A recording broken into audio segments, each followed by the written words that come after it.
Assalamualaikum warahmatullahi wabarakatuh. Perkenalkan, kami dari kelompok 7, kelas Ekonomi Produksi Pertanian B. Perkenalkan, yang anggotanya yaitu saya sendiri Hairul Anam NIM 54, Ayu Chandrawulan NIM 56, dan Atika Febrianti NIM 61. Di sini kami akan menjelaskan tentang analisis asumsi klasik dan Cobb Douglas, yaitu pada faktor-faktor yang mempengaruhi produksi belimbing, studi kasus pada Desa Betokan, Kecamatan Demak, Kabupaten Demak. Untuk variabelnya yaitu jumlah produksinya Y, pupuk kandangnya X1, dan tenaga kerjanya X2. Lanjut pada uji pertama yaitu uji normalitas. Pada tabel di samping dapat diinterpretasikan yaitu berdasarkan hasil analisis ini terlihat bahwa semua variabel memiliki nilai lebih dari 0,05. Untuk pupuk kandang dan tenaga kerja berturut-turut yaitu 0,122, 0,211, dan 0,304. Sehingga dengan demikian dapat dinyatakan bahwa semua variabel tergolong normal. Pada uji multikolinearitas yaitu dasar keputusan yang digunakan adalah apabila nilai VIF kurang dari 10 maka variabel tersebut dinyatakan bebas multikolinearitas. Untuk berdasarkan hasil analisisnya yaitu diperoleh nilai VIF pada pupuk kandang dan tenaga kerja berturut-turut 2,298 dan 2,298. Yaitu kurang dari 10 sehingga dinyatakan bebas multikolinearitas. Pada uji autokorelasi yaitu bila nilai DW-nya berada antara DU dan 4 min DU maka tidak ada autokorelasi. Pada nilai DW-nya kurang dari DL yaitu autokorelasi positif.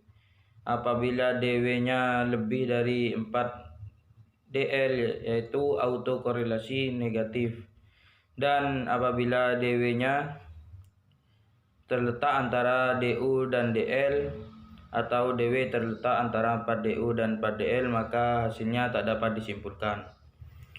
Berdasarkan hasil analisis pada tabel di samping yaitu diketahui nilai DW-nya adalah sebesar 1,785. Untuk nilai DL-nya 1,514 dan nilai DU-nya 1,651. Untuk nilai 4 DU-nya yaitu 2,349 dan 4 DL-nya 2,486. Maka terlihat bahwa nilai DW tersebut berada di antara DU dan 4 DL. Maka dinyatakan bebas autokorelasi. Selanjutnya yaitu uji heteroskedastisitas. Berdasarkan hasil analisis, diketahui nilai sik pupuk kandang yaitu 1,000 di mana lebih besar dari 0,05. Dan sik tenaga kerja yaitu 1,000 lebih besar dari 0,05.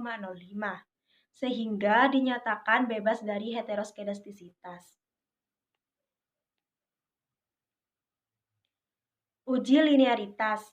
Berdasarkan hasil analisis linearitas ini, suatu hubungan regresi dinyatakan linier bila nilai linearity variabel bebas atau pupuk kandang dan variabel terikat atau jumlah produksi adalah memiliki nilai sik 0,000 lebih kecil dari 0,05. Lanjutannya yaitu berdasarkan analisis linearitas ini, suatu hubungan regresi dinyatakan linier bila nilai linearity variabel bebas atau tenaga kerja dan variabel terikat atau jumlah produksi adalah memiliki nilai sik 0,000 lebih kecil dari 0,05.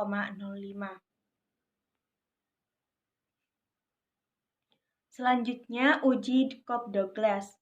Berdasarkan hasil analisis di atas, diketahui nilai adjusted R-square yaitu 0,952 atau 95,2%. variabel X atau tenaga kerja dan pupuk kandang, dapat menjelaskan variabel Y, sedangkan sisanya 4,8% dijelaskan oleh faktor lain.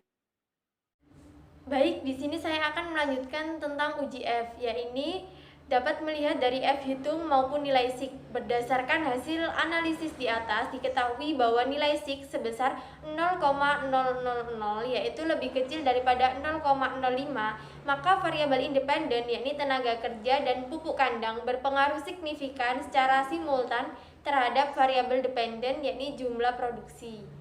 Kemudian pada uji T, di sini dapat melihat dari T hitung maupun dari nilai SIK. Berdasarkan hasil analisis di atas, diketahui bahwa nilai SIK sebesar 0,000 yaitu lebih kecil daripada 0,05, maka variabel independen yakni tenaga kerja dan pupuk kandang berpengaruh signifikan secara parsial terhadap variabel dependen yakni jumlah produksi.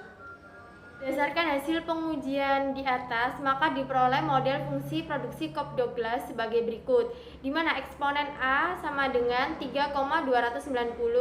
Di sini Q menunjukkan jumlah produksi, P sama dengan pupuk kandang, T merupakan tenaga kerja.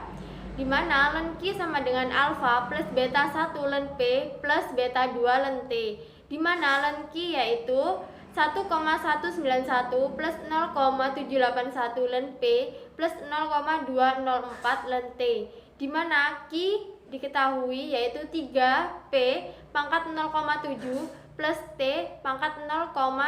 Interpretasinya yaitu apabila variabel independen yaitu pupuk kandang dan tenaga kerja dianggap konstan, maka output produksi akan bertambah sebesar 1,191. Yang kedua yaitu besarnya koefisien regresi variabel pupuk kandang sebesar 0,781. Artinya apabila jumlah pupuk kandang naik 1%, maka jumlah output akan naik sebesar 0,781%.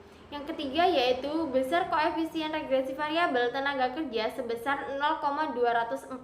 Artinya apabila jumlah tenaga kerja naik 1%, maka output akan naik sebesar 0,204%.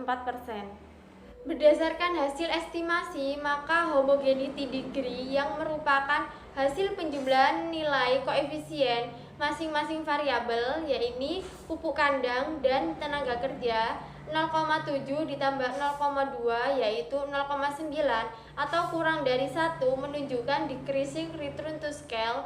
Jadi dapat diartikan bahwa proporsi penambahan faktor produksi melebihi proporsi penambahan produksi.